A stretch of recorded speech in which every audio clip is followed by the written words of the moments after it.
Hace 200 años que este país, guiado por el cura Morelos y por el Congreso que se reunió en Apatzingán en el año 1814, empezó a darse bases, a darse perfiles, a tomar estatura de nación, es decir, a darse instituciones. 200 años después, y con todas las leyendas que transitan en torno del genio militar de José María Morelos y Pavón, de su gran hazaña como estratega militar en el sitio de Cuautla, en la resolución del sitio de Acapulco, él, Morelos, que retoma la antorcha encendida por el cura Miguel Hidalgo y Costilla allá en Dolores Hidalgo, la noche madrugada entre el 15 y el 16 de septiembre de 1810, y la mantiene viva pese al acoso realista de Félix María Calleja y del rey, y de los ejércitos que lo perseguían, lo acosaban, con un puñado de brillantes intelectuales mexicanos que hacían sentir cada uno su tendencia, su inclinación, su preferencia, o qué esperaban, qué perfil querían dar a esta nación. Una monarquía, una república, qué clase de república, centralista, federalista, calca de los Estados Unidos de América. Es allí en Apatzingán donde surge el acta que declara la independencia definitiva de esta América mexicana. Hoy día, 200 años después de aquel acontecimiento ocurrido en Apatzingán, Michoacán, se ve al genio de José María Morelos y Pavón como el de un enorme estadista, un hombre que pensó, que tuvo una larga vista, miró hacia el futuro, tuvo grandes horizontes los que contempló para este país. Y entonces ha sido objeto por tiempos de mucho homenaje y a veces de olvido, a veces quizá no existe el monumento grande a José María Morelos y Pavón, para crearlo, para llevarlo de en verdad a las alturas que merece su genio militar, su genio de estadista. Recuerdo que el 14 de octubre del año 1981, el presidente Miguel de la Madrid inició su campaña electoral, su campaña por la presidencia, justamente en Apatzingán, Michoacán. Inspiraba al entonces precandidato, al entonces aspirante a la presidencia, el espíritu de Morelos. Ir allí, arrancar su campaña electoral en la raíz misma del constitucionalismo mexicano. Es lo que se celebra y lo ha hecho también esta Cámara, esta 62ª legislatura, en la persona de los coordinadores, ya sea el diputado Manlio Fabio Beltrones, el diputado Aureoles, el diputado Rayas, etcétera, todos los coordinadores, todos los que constituyen la mesa directiva de este Congreso y desde luego los 490 diputados restantes, que no son los que encabezan la mesa directiva, la plana mayor, pero se rinde homenaje a Morelos. Se llega a la ficción de relatar que un día el mismísimo Napoleón Bonaparte llegó a decir: con 5 generales como Morelos, yo conquistaría el mundo entero. El ejemplo de Morelos, decía, es el del genio, es el inquebrantable, fervoroso, hacedor de la independencia de México. El presidente de la República fue allí, en compañía de legisladores, a honrar esa memoria y planteó la eficiencia, la necesidad de la eficiencia, de la eficacia y del servicio real de los gobernantes hacia los gobernados. Cada gobernante debe servir, dijo el presidente Enrique Peña Nieto, a la ciudadanía, a cada ciudadano. Procurar el desarrollo de todos, la felicidad de todos, la paz y la tranquilidad y la seguridad para todos. Que deviene ese desarrollo en empleo, en trabajo, en una buena economía, en una vida sana y en paz. Esto favorece las condiciones que desaparezcan la miseria, el analfabetismo, la ignorancia, para que este pueblo, tal como lo soñaron los libertadores, Morelos, entre otros, José María Morelos y Pavón, ojalá se cumplan esos ideales. Toca a todos. La paz y la seguridad es cuestión de toda la sociedad. El comportamiento de todos y cada uno de los habitantes de esta república determinará la inutilidad de la policía, la obsolescencia de los cuerpos de seguridad, si todos y cada uno comparten un buen código de vida en común. Ese sería el mejor homenaje a Morelos, a quien el presidente juzgó gran estadista, hombre de gran visión. Eso dijo Enrique Peña Nieto hace 2 semanas allá en Apatzingán hace unos cuantos días. Allá en Apatzingán, al cumplirse 200 años de la promulgación de la Constitución de Apatzingán. Es decir, México tiene memoria y honra a sus verdaderos héroes, Morelos y Pavón, entre los más grandes. Soy Miguel Reyes Razo, su servidor. Hasta la próxima.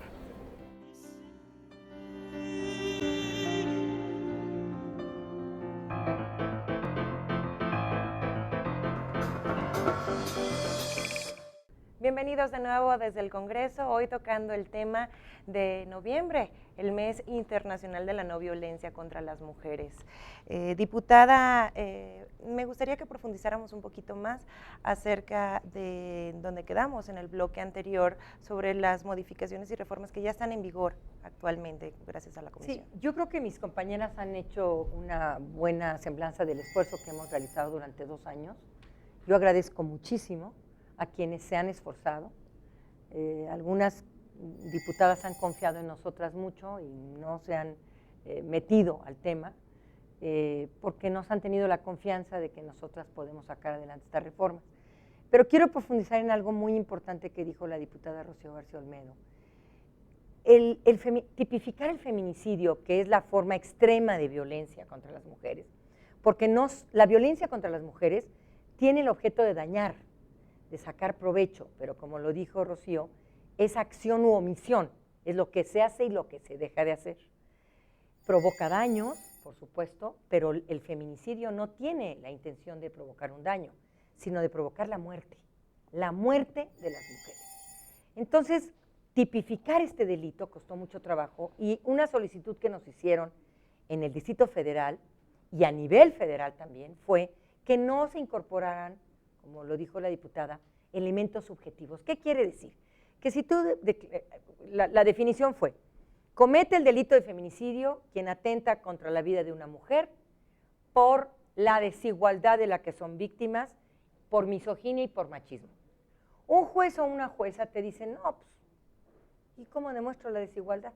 Claro que se puede demostrar la desigualdad con 4 puñaladas, pues claro que puedes demostrar la desigualdad, puedes demostrar la misoginia, puedes demostrar el machismo, pero fue preferente quitar esos elementos subjetivos que prevalecen en otros estados.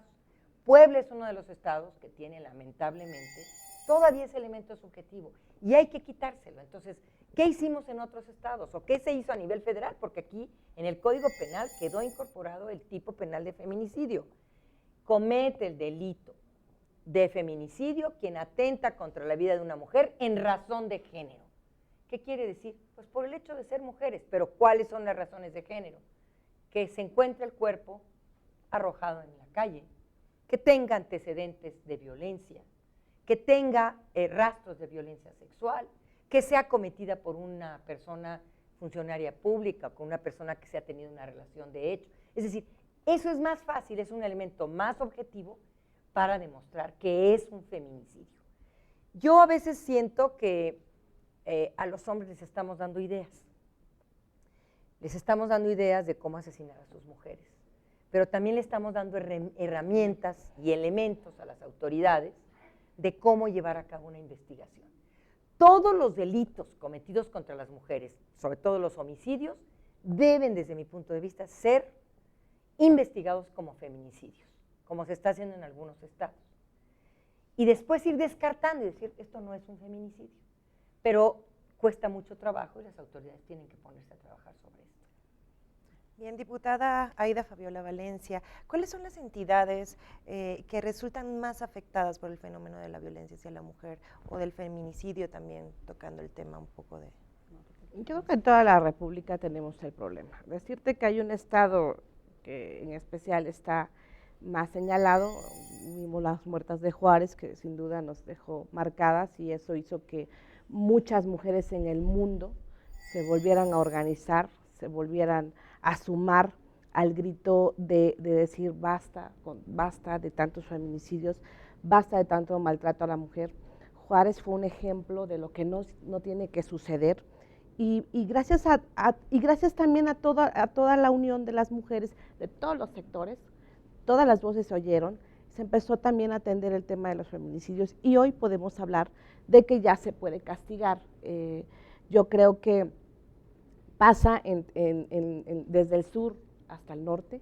No veo yo que se concentre tanto como pasó en Juárez, sigue habiendo, sobre todo cuando en los estados del sur estamos viviendo el tema de la mujer, del maltrato a la mujer, el asesinato a nuestras migrantes. Por eso es que yo no me atrevo a decir que está pasando más en el norte o que en el sur. El tema de las mujeres migrantes, lo desgarrador que es escucharlas sufrir y que te cuenten la historia de cómo pasaron, el tema de las niñas en las dos fronteras de nuestro país, está generando también ese tipo de violencia. La violencia contra las mujeres sigue ahí, a pesar de todas las leyes. Sí es cierto, hoy estamos más protegidas, pero tenemos que también conocerlas. Yo insisto mucho en eso, yo insisto mucho en que no nos va a servir todo ese instrumento si no lo damos a conocer, si la gente que tiene que aplicar la ley no lo sabe. O sea, yo te puedo decir que en las grandes ciudades, si bien es cierto, hay cámaras que están vigilando y hay un ministerio público en la esquina con quien puedes ir, y que a pesar de que estás en la gran urbe, no te puede atender y todavía te discrimina cuando quieres ir a presentar tu denuncia. Bueno, si en la ciudad está pasando, ahora trasladémonos a los lugares donde no existen los ministerios públicos, donde tienes que caminar muchas horas para ir a denunciar, donde no tienes un recurso económico que te pueda llevar a denunciar. Ahí está ignorada la ley. Entonces es cuando nuestra obligación también como legisladoras, y lo he planteado, es desdoblemos la información a que aterrice hasta el individuo que está allá, que es el síndico procurador en los municipios chiquitos. Yo te quiero hablar de Oaxaca, que somos 570 municipios, de los cuales más de 400 nos regimos por los sistemas normativos internos, usos y costumbres, y ahí el que está procurando la justicia no fue a la escuela, lo nombraron por uso y costumbre, y es el síndico municipal, y es la primera instancia donde las parejas que tienen problemas de violencia están llegando, pero él no conoce la ley, entonces dice, oye, pues tú tienes que obedecer a tu marido, porque es la ley de la vida, porque tú tienes que obedecer a tu marido porque por eso eres su mujer. Entonces, ese tipo de cosas están sucediendo, es una realidad de nuestro país. Entonces, yo sigo insistiendo en que tenemos que iniciar, así como se hacen las campañas de difusión de todas las buenas cosas que ocurren en el país, de todo lo bueno que se aprueba en el Congreso, se tiene que empezar a difundir que la mujer tiene derechos, que está protegida, pero sobre todo, que ya es una obligación de quien está haciendo justicia de conocer la ley para poderla aplicar. Entonces, yo insisto en que la violencia en el país es pareja. Digo, México está viviendo un momento difícil, México está viviendo una crisis ya en todos los sectores. México, yo creo que es momento también de que hombres y mujeres nos volvamos a reorganizar, volvamos a retomar el rumbo de ese país que tiene que vivir en paz. O sea, ahorita estamos en todos los niveles con violencia. Los estudiantes son un caso ejemplar hoy de cómo se están organizando, y su lucha es tan sana y su lucha es tan noble. Entonces, de la misma forma, las mujeres tenemos que organizarnos. Si somos las mamás hoy de este país están sufriendo, y es un caso que todo el país conoce. Hoy yo creo que lo que está sucediendo en Guerrero es solamente una muestra de lo que puede vivir nuestro país. Entonces, en todos lados estamos convulsionados. Hay una crisis en las instituciones también, hay que reconocerlo, pero yo creo que aquí es donde todos los partidos políticos tenemos que sumarnos a un gran esfuerzo de colaboración para que encontremos esa paz tan anhelada. Yo creo que es nuestra responsabilidad, los que somos hoy figuras públicas, los que somos hoy legisladores, legisladoras, los que están los gobernantes, tenemos la obligación de brindarle a este país un país donde las niñas y los niños crezcan en igualdad de condiciones, porque ahí es también donde inicia la violencia, cuando desde tu casa estás generando que tu hija y tu hijo crezcan de manera desigual, cuando desde casa los roles que les estás dando ya van marcados. Entonces, hacemos la invitación siempre a las familias nuevas, a las familias, a los jóvenes que están teniendo hijos hoy, decirles, bueno, eduquen a sus hijos e hijas en las mismas circunstancias, porque desde ahí la familia es el núcleo más chiquito, pero al mismo tiempo la institución más grande que puede darle a este país una cara diferente, una cara que pueda vivir en paz. ¿Existe algún modelo de erradicación de la violencia contra las mujeres que haya funcionado en algún lugar del mundo que se pudiese aplicar aquí en México? Tenemos un modelo integral que nos marca la CEDAW, que surge de la Convención Belém do Pará, y que todos los estados miembros de la ONU tenemos el compromiso y la obligación de ir respetando y de ir incorporando a nuestras propias normas internas. Ese es, me parece que la base fundamental. Pero el gobierno federal ha impulsado una serie de políticas públicas, hay programas nacionales muy importantes que se han dado a conocer para poder justamente encaminar todo este tema hacia no solo la atención, hacia no solo la prevención, sino a ir intentando la erradicación de un tema tan complejo para nuestro país y específicamente para nosotras las mujeres. A mí me parece que sin duda alguna hay que poner mucho empeño en los protocolos de investigación para que se pueda lograr ese acceso de las mujeres a la justicia, se tenga que tomar muy en cuenta, y creo que eso es algo fundamental, estos registros confiables que requerimos ir teniendo justamente para el diseño de esas políticas públicas y en donde podamos definir con claridad qué estado de la República está presentando cuál de los tipos de violencias y que desde el gobierno federal se implementen las políticas públicas correspondientes.